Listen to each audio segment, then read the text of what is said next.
এই সুযোগ। সবাই মন দিয়ে নাম গান শুনছেন, কিন্তু গেলে যদি খুব খেয়াল করে বসেন, যদি ধরা পড়ে যায়, কারোর সাহায্য নিতে হবে। না হলে ওনার ঘরে পৌঁছতে পারবো না। কিন্তু কার সাহায্য নেব?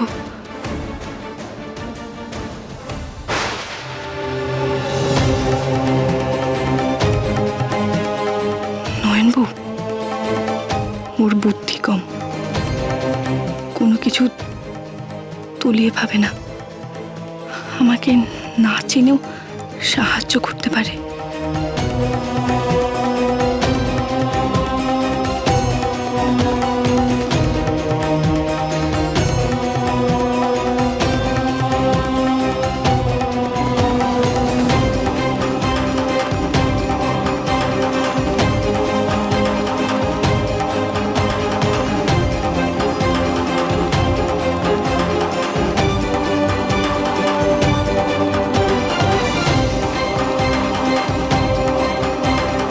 পেন নাম গিন্নিমা? নাম গান না করে তুমি আবার এদিকে এলে কেন গো বষ্টমী?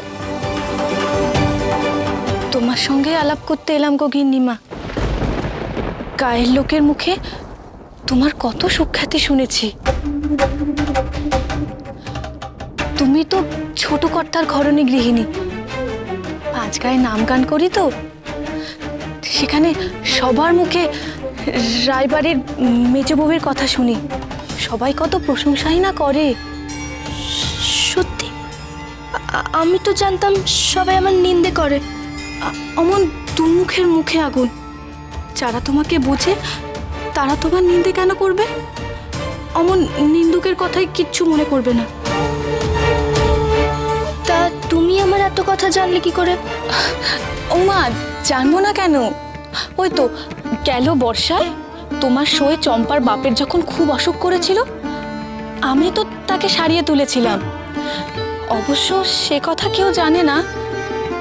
রোগ যত কঠিন হোক না কেন, আমার ওষুধের গুণে সব সব রোগ সেরে যায়। যদিও আমার এই গুণের কথা কাউকে বলি না, গুরুর বারণ তো। তুমি ভালো মানুষ, তাই তোমাকে বলে ফেললাম।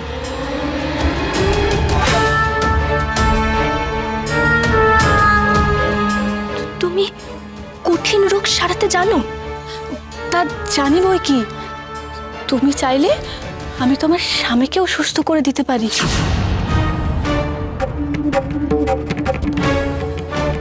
সাহেব ডাক্তার যেখানে জবাব দিয়ে গেলেন, সেখানে তুমি বলছো সুস্থ করতে পারবে?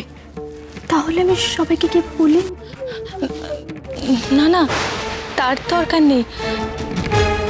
কেউ তোমার কথা বিশ্বাস করবে না। সবাই বলবে একজন বৈষমিক কখনো কবিরাজ বিদ্যা জানে নাকি। তার চেয়ে বরং আমি তোমার স্বামীকে গোপনে সারিয়ে তুললে সবাইকে তুমি চমকে দিতে পারবে। সবাই সবাই তোমার ধন্য ধন্য করবে। ঠিক আছে, তাই তাই করো।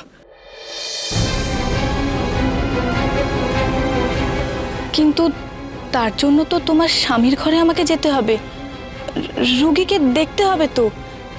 কিন্তু কিন্তু কাউকে জানানো যাবে না। সে ভার আমার, কেউ কিচ্ছু টের পাবে না। তুমি এসো আমার সঙ্গে, এসো আমার সঙ্গে এসো। কৃষ্ণ ছলিয়া আনন্দ লাল ক্রোধের মন প্রাণ গোপাল ব্রহ্ম গোপাল প্রাণ গোপাল ব্রহ্ম গোপাল যশোদা দুল্লা ব্রহ্ম গোপাল যশোদা দুল্লাল নন্দ দুল্লা যশোদা দুল্লাল নন্দ দুল্লা গোপাল গোবিন্দ হরি বল হরি বল হরি বল হরি বল হরি বল হরি বল হরি বল হরি বল।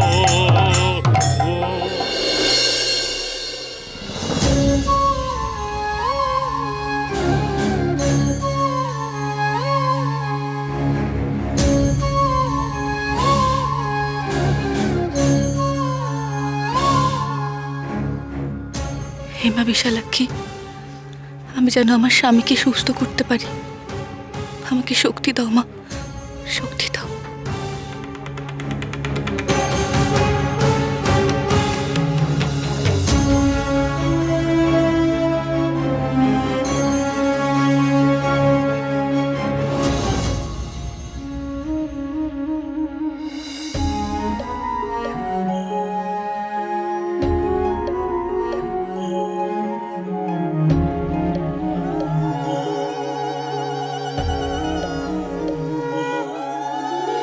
কিবা দেখলাম নয়নে, কিবা দেখলাম শুনে, কারবা কাছে যাই রে গিয়া সত্য কথা আমি শুধু এইটুকু জানি, আমার তুমি এ বাড়ির যোগ্য বউ। তুমি তোমার দায়িত্ব পূরণ করেছো, তা কেউ অস্বীকার করতে পারবে না। তাই তো আর কেউ আমার কাছ থেকে তোমাকে আলাদা করবে না। এই যে এই ঘরে আমার স্বামী আছে, দেখো ওনাকে সুস্থ করতে পারো কিনা।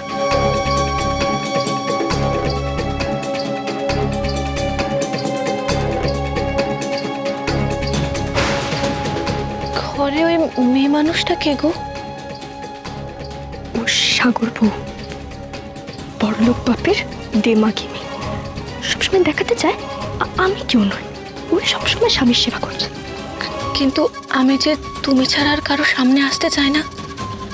তুমি হলে ওনার ঘরণী গৃহিণী, তুমি ছাড়া আর কেউ জানলে আমার ওষুধের কাজ হবে না। ঠিক আছে, আমি দেখছি।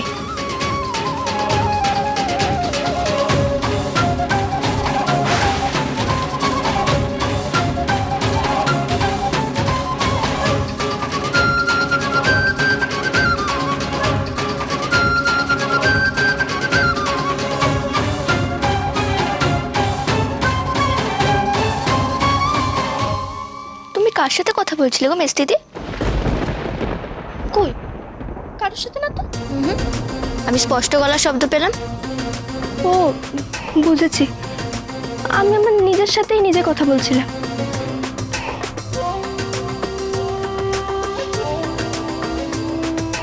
বুঝলি না, আমি আমার পোড়া ভাগ্যকে দোষ দিচ্ছিলাম। ওনার ভালো মন্দ যদি কিছু একটা হয়ে যায়।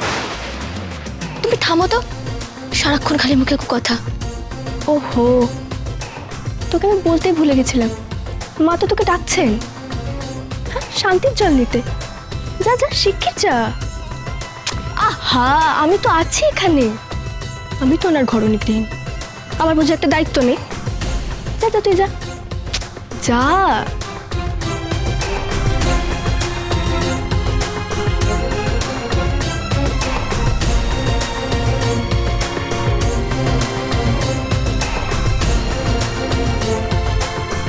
এসো এসো এসো, এসো কুপুষ্টমী, ঘরে আর কেউ নেই। এসো এসো, তাড়াতাড়ি এসো, তাড়াতাড়ি। আরে এসো না বাবা, তাড়াতাড়ি এসো। এসো এসো এসো এসো।